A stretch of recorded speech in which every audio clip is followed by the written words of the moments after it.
And welcome to History 2023 Arkansas History.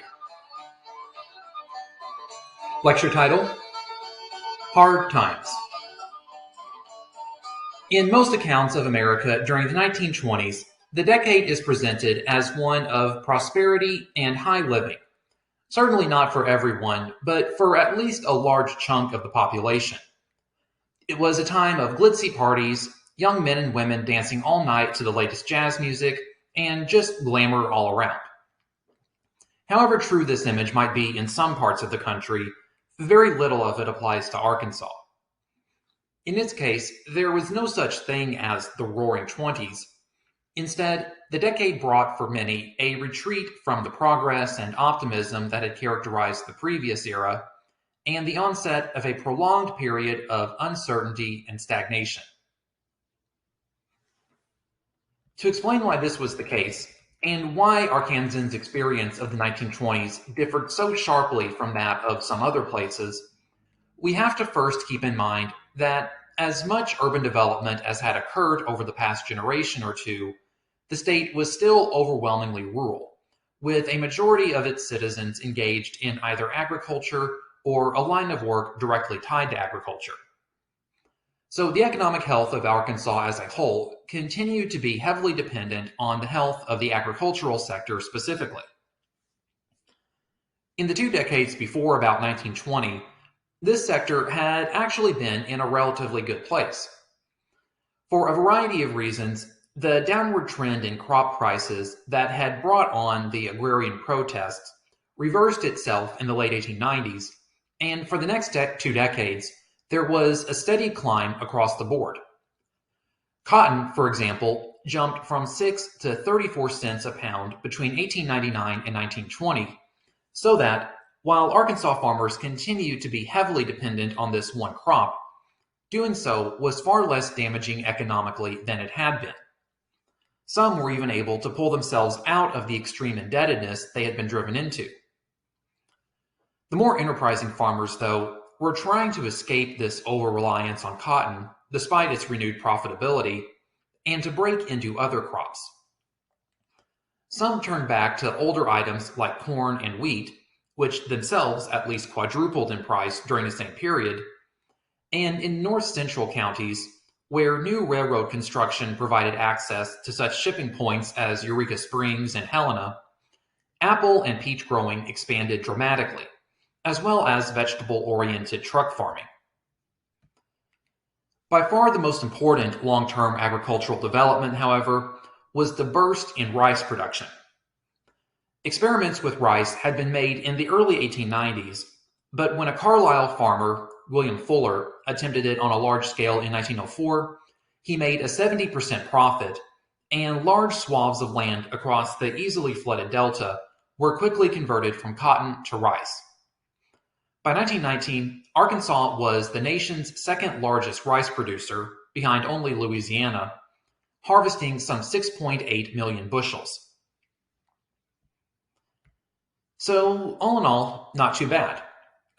And the improved position of the average farmer was probably a major reason why the progressive politicians were able to hammer through as many reforms as they did.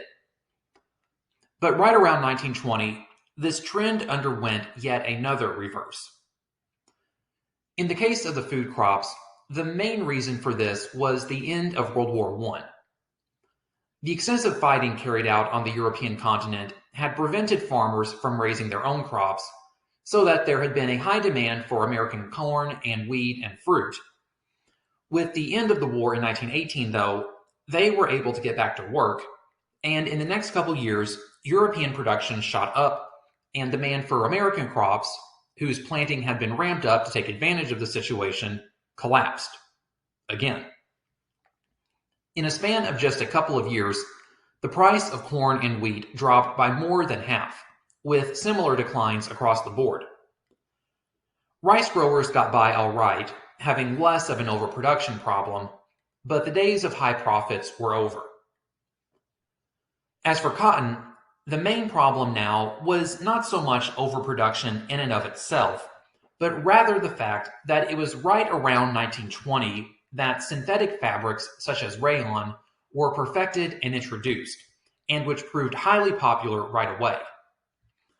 As a result, cotton, its long monopoly on the fabrics market finally broken, tumbled right back down to that 6 cents a pound range, leaving farmers back at square one.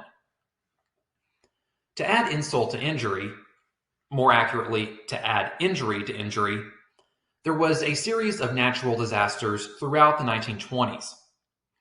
The cotton crop was devastated from 1924 on by newly arrived insect pests such as the boll weevil. There were insecticides to combat these, but they were far too expensive for most farmers to use them. First of all, in 1927, the Mississippi River experienced the most destructive flood in living memory, swelling to some 60 miles in width and bursting levees all over the place.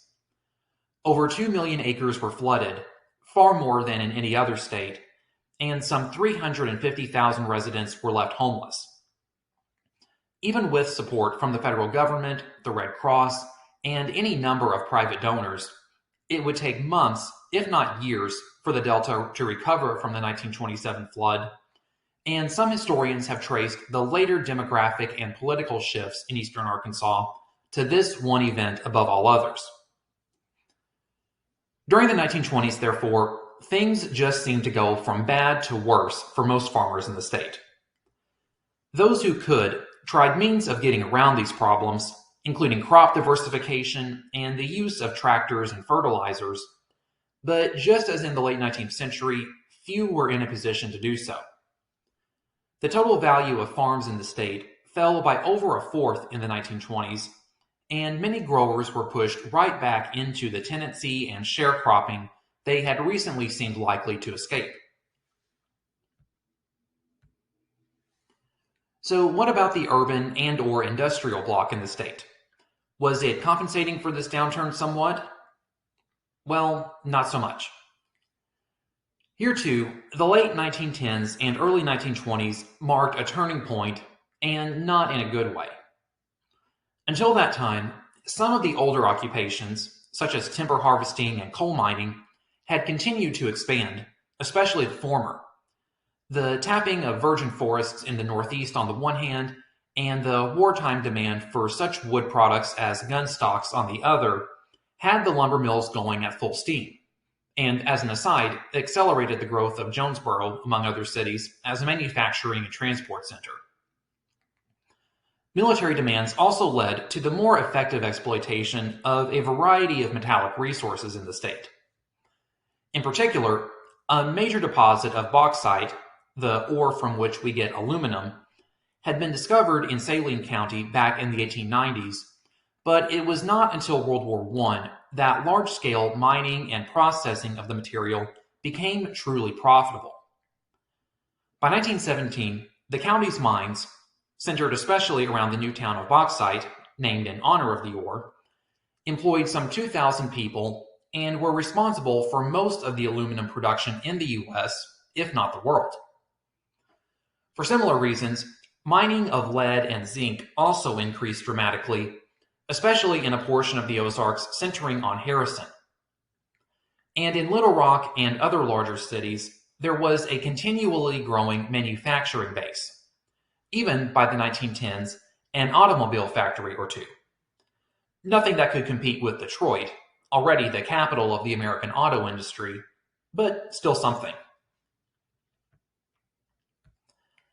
The effect of the end of World War I, though, wound up having the same effect on Arkansas industry as on agriculture, and for much the same reason. Its manufactured goods and mineral resources had been in such high demand because the U.S. Army needed as much as it could get its hands on in order to fight effectively overseas, and because, again, European production was being disrupted by the conflict. After peace broke out, though, all these enterprises were caught between overproduction on the one hand and plummeting demand on the other. As one indication of the cutbacks this required, the bauxite mining operations fell off so quickly that by 1922, the workforce was down to only about 400 men. Plus, it was right around this time that deficiencies in some of the older occupations became really evident.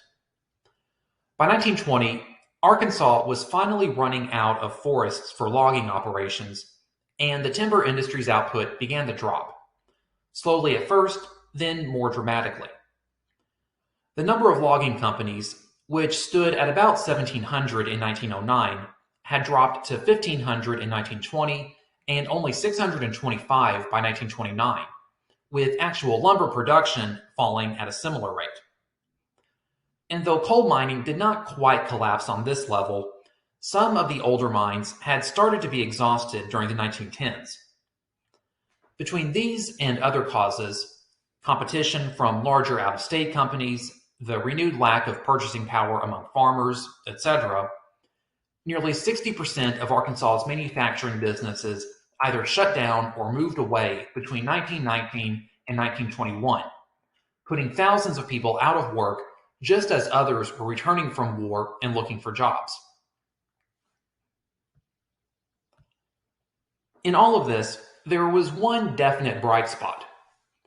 The advent of the automobile industry after 1900 meant that the state's deposits of oil, previously in relatively low demand, were now very valuable indeed. No large finds were uncovered for some time, but in 1920, drillers hit a major underground pool near El Dorado, which at once became the center of the state's petroleum industry.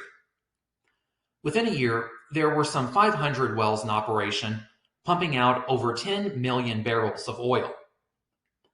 Though more deposits would soon be uncovered in Nevada County and elsewhere, El Dorado remained the hub, with 5 refineries opening up in town and a roughneck culture, as it was called, developing that resembled those on the larger oil fields in Texas and Louisiana. Oil would never dominate the Arkansas economy the way that it did in those states, but it was at least of great regional significance, and combined with the stabilization in the manufacturing sector and the emergence of electric utilities as a new enterprise, the Arkansas Power and Light Company, formed in 1926, began building dams for hydroelectric power in the mountains and extending power lines across the state.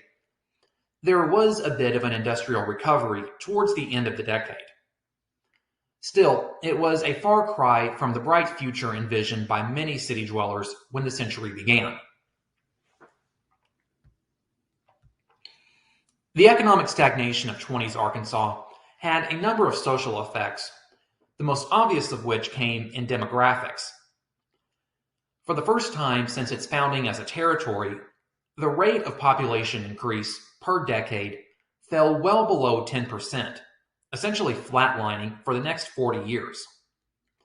Not only were fewer people moving into the state, given the lack of opportunities, but many were heading out, determined to try their luck elsewhere. This included industrial workers who had lost their jobs, sharecroppers tired of decades of tenant farming and poverty, and, increasingly, members of the African American population. As part of what was known as the Great Migration, some black residents had left for northern cities during World War I to take the jobs of white factory workers heading into the army, but that trend continued even now, driven by, on the one hand, the hope of higher paying work in Chicago or Detroit or elsewhere, and, on the other hand, an unwillingness to put up with the intense discrimination they continued to face at home. Not that the northern cities were oases of racial equality either, as many of them soon found out. Because of all these trends, the state population overall grew only slowly during the 20s, and in some rural areas, the rate actually turned negative for the first time, as even those who stayed in-state were often heading off to the cities closer to home. In some ways, this wasn't such a bad thing. Rural overpopulation had become increasingly noticeable of late and had itself contributed to the problems associated with sharecropping. But the drift away from the farms, especially among the younger and more active types, was obviously not a good sign for the strength of rural communities. It was this demographic challenge that contributed to a feeling of insecurity among many Arkansans, urban and especially rural, throughout the decade. There was an often expressed fear that the old social bonds of family, neighborhood, and church were breaking down, and that the values which once held sway were being undermined by the fast paced modern world, a world that put personal wealth and comfort above all else. Christian ministers pointed to instances of crime and social vices, such as the gambling, illicit drinking, and widespread prostitution occurring in El Dorado and other oil boom towns, as proof that modernity was leading their state into immorality and destruction. They were even more infuriated when a number of national leaders of organized crime rings, including Lucky Luciano and even Al Capone himself, began using hot springs as a periodic hangout, thanks in part to the corrupt mayor, Leo McLaughlin, who used bribery and voter fraud to remain in power for some 20 years. For conservative-minded folks, this was all the evidence they needed that the forces of evil were leading their community astray. Then too, like most Americans, they were increasingly worried about the threat posed by communism. Though the Cold War was still a ways off, the Russian Revolution that broke out in 1917, setting up a communist dictatorship that proceeded to confiscate private property, outlaw Christianity, and imprison its critics, was understandably seen as a mortal threat to everything America stood for. It wasn't as though communist radicals, Chicago gangsters, and the local prostitutes were actually all engaged in some joint conspiracy against the normal, hardworking people of Arkansas, but one way or another, they seemed to represent the same general threat, and in the eyes of many, some kind of drastic action needed to be taken. Traditionalist Arkansans responded to this perceived threat in several different ways. For many, perhaps most, the greatest challenge was to reestablish a strong religious faith in their society. Part of the problem, they felt, was that many churches had watered down their doctrines over time, expressing doubts about the divine nature of Christ or the absolute truth of the Bible, and so belief in these positions needed to be reinforced and firmly stated. A national movement to this end among conservative Christians, known as fundamentalism for its emphasis on the fundamental truth of Scripture, had solidified during the late 19th and early 20th centuries, but it really took off during the 20s. It had multiple social objectives. Fundamentalists tended to be strongly supportive of prohibition, for example, and of laws against gambling and prostitution in order to restore public morals. But the great big flashpoint during the decade was the teaching of the theory of evolution. Though there are lots of people, now and then, who argue that Christianity and belief in evolution are not mutually exclusive, and in any case, there are some scientists who reject Darwin's theories on their merits alone, it has often been seen as a science versus God question, and Arkansas fundamentalists were picking God. If evolution was taught in public schools, they argued, it would lead children to doubt the story of creation in Genesis, and thus the entire Bible, and they would surely fall into sin and destruction.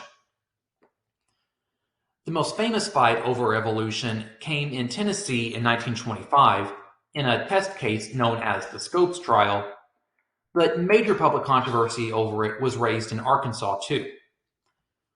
Numerous church leaders and private citizens demanded the state government take action to prevent students' exposure to these theories, and in January 1927, the Roddenberry Bill, named for Pulaski County Representative Astor Roddenberry, was introduced that would prohibit evolution from being taught in public schools.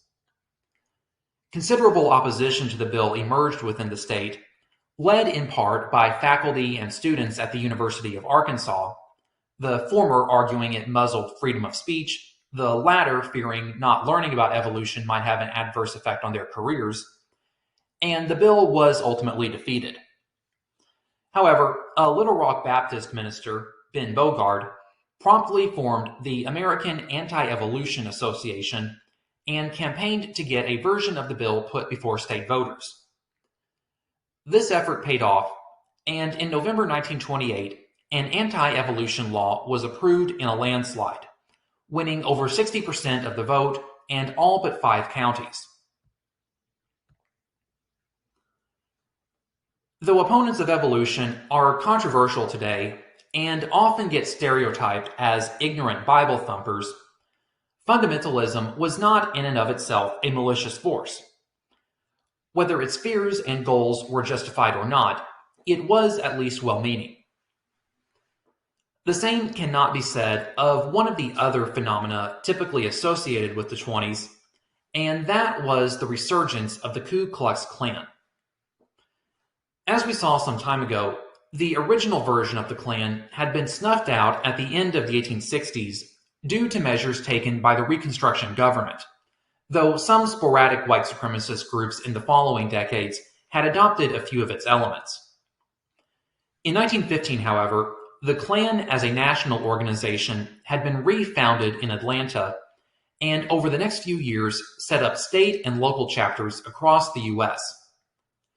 The first Arkansas branch was founded in Little Rock in the summer of 1921, and by year's end, more had sprung up at Malvern, Prescott, Russellville, and various other localities.